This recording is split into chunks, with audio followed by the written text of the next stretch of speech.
जय श्री राम। नमस्कार भक्तगणों, आप सभी ने भगवान राम और सीता के कई कहानियाँ सुनी और पढ़ी होगी, लेकिन एक कहानी ऐसी भी है जिसे आप लोग कम ही जानते हैं।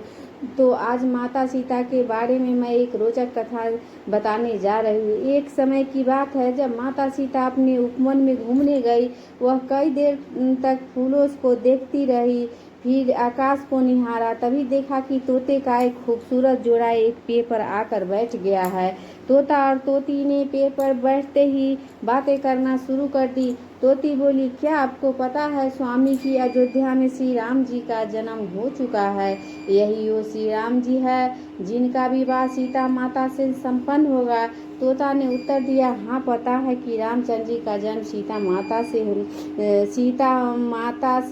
हाँ पता है कि रामचंद्र जी का विवाह सीता माता से ही होगा। यही रामचंद्र इस धरती पर 11,000 वर्ष तक राज भी करेंगे। सीता जी के पिता राजा जनक स्वयंवर रचाएंगे। इस स्वयंवर में खूब सारे राजा महाराजा दूर दूर से आएंगे। वह सभी राजा जनक द्वारा रखे गए धनुष को तोड़ने में असमर्थ होंगे। फिर दशरथ के पुत्र श्री राम उस धनुष को तोड़ेंगे और सीता जी को उनकी वरमाला पहना देगी। सीता जी उनकी बातों को ध्यानपूर्वक सुन रही थी।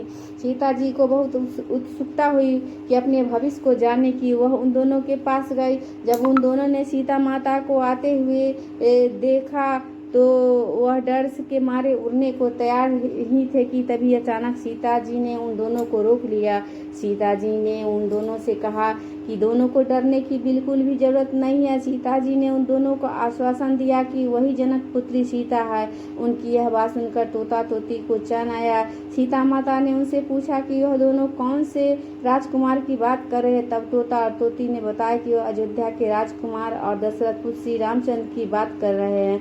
माता सीता ने पूछा कि जिस धनुष की तुम बात कर रहे हो क्या उसे कोई नहीं तोड़ पाएगा। तो इस पर तोते ने कहा कि वह धनुष केवल रामचंद्र ही तोड़ पाएंगे। इसके बाद सीता माता ने पूछा कि उन दोनों की इतनी गहरी बात किसने बताई। तो तोता तोती ने कहा कि उन दोनों को यह कथा महर्षि वाल्मीकि ने सुनाई है। तो जानने की उत्सुक हो गई। सीता जी ने उन दोनों से कहा कि वह दोनों उनके महल में रहकर उनके भविष्य के बारे में बताएं। तो इस पर तोते ने कहा कि उसकी पत्नी गर्भवती है, इसलिए अभी तो महल में नहीं चल सकती है, लेकिन बच्चे के जन्म के पश्चात वह दोनों सीता जी के महल जरूर आएंगे। लेकिन सीता माता उनकी बात को मानी नहीं और वह उन दोनों को महल में रुकने के लिए बाध्य करने लगी। तब यह दोनों सीता जी की बात नहीं माने तो सीता माता ने उस तोती को कसकर पकड़ लिया। तोती ने कहा कि कृपा करके सीता जी उसे छोड़ दें। तोते ने भी बहुत गुहार लाई पर सीता जी नहीं मानी। वह तोती को अपने राजमहल में ले जाने के लिए उड़ गई। तभी तोती ने कहा कि वह आखिरी बार कहती है उसे सीता जी छोड़ दे, वरना वह उन्हें श्राप दे देगी।